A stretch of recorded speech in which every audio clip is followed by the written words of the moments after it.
Halo Sobat Football, deru ombak, langit biru dan angin sepoi-sepoi di pantai Bali memberikan pemandangan indah venue di sana.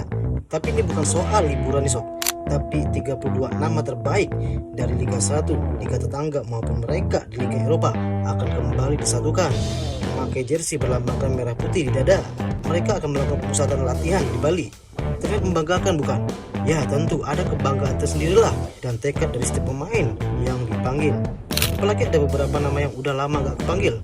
Jelang 2 laga terakhir, ronde ketiga kualifikasi Piala Dunia, mereka di-calling lagi oleh Clifford. Ada senang plus bangganya lah mereka yang kepanggil. Tapi belum menjamin mereka bisa tampil. Karena ini baru training camp. Kurang lebih 2 minggu ke depan, mereka akan tempur lagi. Dua lawan udah nunggu gak sabar main lawan kesebelasan timnas. Tentu kedua lawan ini berbeda ambisi. Yang satunya ingin menang masuk ke 4 besar, dan yang satunya mungkin mau mengakhiri ronde ketiga ini dengan yang manis, gak mau ada kekalahan spesial pun. Begitu sebaliknya timnas Indonesia juga bakal habis-habisan manfaatkan 2 laga sisa ini yang jadi penentu langkah mereka, apakah berlanjut atau terhenti. Apa bisa ketiga arsitek yang baru aja Maret debut yang langsung dipermalukan Australia ini bisa memenuhi ekspektasi tinggi sang ketua PSSI Erick Thohir untuk lolos ke Piala Dunia? Jawabannya berat, tapi mimin optimis aja lah. Semoga paling nggak bisa lolos ke ronde 4. Kalau masuk 2 besar, kalau cuma doa aja belum cukup, tapi harus main cerdik di lapangan. Apalagi lawannya sekelas Jepang, Sri aja butuh effort ekstra, apalagi kalau pengen menang. Lawan Cina kita bisa yakin lah menang. Mereka akan kesini main di GBK. Arab Saudi, Australia, Bahrain aja sulit menang di sini, kecuali Jepang. Tapi sayangnya Marcelino, Ragnar, 2 pemain energik ini absen saat lawan Cina. Lalu Martin Paes pun juga absen lawan Cina. Tapi tenang, kita ada banyak stok pemain lain untuk mengisi kekosongan yang tak kalah kualitasnya dari pemain yang absen ini. Martin Paes punya opsi kiper OP lain yang sepadan. Ada Emil Audero yang udah gak sabar menantikan debutnya main di timnas. Hernando Nadio sabar-sabarlah, walau tetap selalu kepanggil, paling gak bisa mengcover Emil Audero kalau ada masalah di lapangan, atau sekedar nambah ilmu, meningkatkan skill, latihan bareng dengan pemain-pemain yang berumput di Eropa. Lalu ada kiper PSM yang lagi bagus di klubnya nih, yaitu Reza, dapat attention calling Clifford. Kemudian beberapa pemain yang ngisi starter kemarin saat lawan Bahrain, Jay Ijes, Kevin Verdong, Rido, Abner, Tom Haye, Romani, Joy Pelupesi.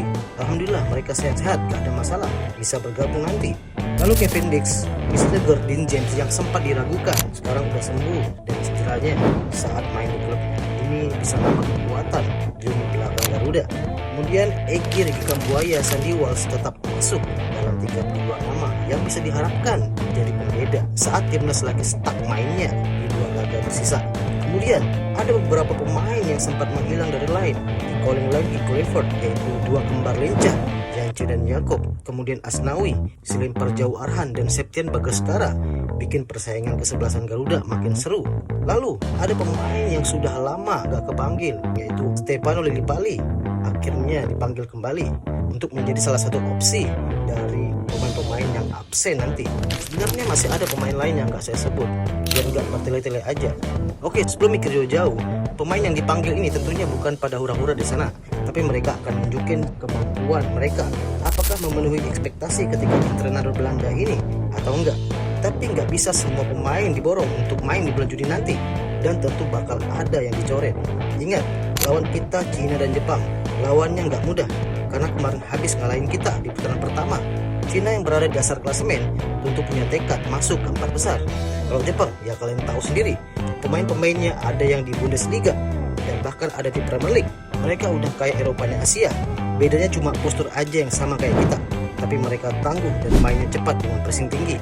Jadi tes di Bali ini, Clifford, Alex Pastor, dan Lanzat akan menyatukan chemistry, ngasah taktikal, dan siapin mental untuk tempur nanti. Habis latihan, setelahnya healing dikit ke pantai seru juga tuh, biar gak tegang-tegang amat. Kita gak harus menang dua-duanya, tapi kalau bisa menang lawan Cina dan kasih perlawan keras ke Jepang dengan main seri, itu udah langkah besar. Kuncinya di latihan inilah mereka bisa meningkatkan fokus, disiplin, dan chemistry supaya mainnya alot dan gak bikin kesalahan fatal nanti. Karena main lawan Jepang dan Cina bukan soal taktik doang, tapi soal percaya diri dan main cerdik. Dan timnas Indonesia lagi menuju titik dimana kita gak cuma jadi peserta, tapi kompetitor bagi negara kuat di Asia. Kalau kalian percaya timnas bisa kasih kejutan, komen di bawah. Dan kalau kalian pengen saya update terus seputar timnas, jangan cuma nonton aja, tapi support channel ini klik subscribe biar makin rame yang tahu. Kalau rame, next saya akan bahas soal strategi, taktik, dan formasi yang pas agar bisa ngalahin Cina dan Jepang. Oke, terima kasih. Semoga kita ketemu lagi di konten-konten selanjutnya.